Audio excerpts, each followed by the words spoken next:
เห็นอยู่ข้างหน้าก็จะเป็นมีดสไลด์นะครับมีดสไลด์มีอยู่3ใบมีดแต่ละใบมีดก็จะปรับขนาดได้ปุ่ม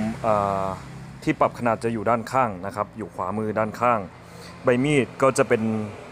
สแตนเลสนะแล้วก็ตัว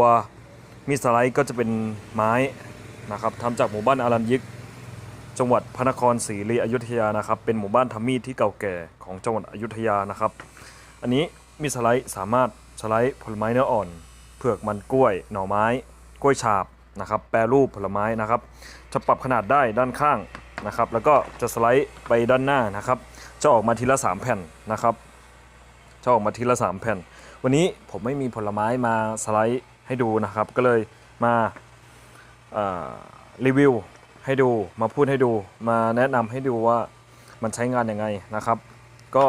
ตัวไม้ก็แข็งแรงทนทานนะครับแข็งแรงทนทานนะครับ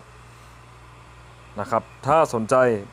ติดต่อ062 361 3866นะครับก็จะขายเกี่ยวกับมีดนะครับ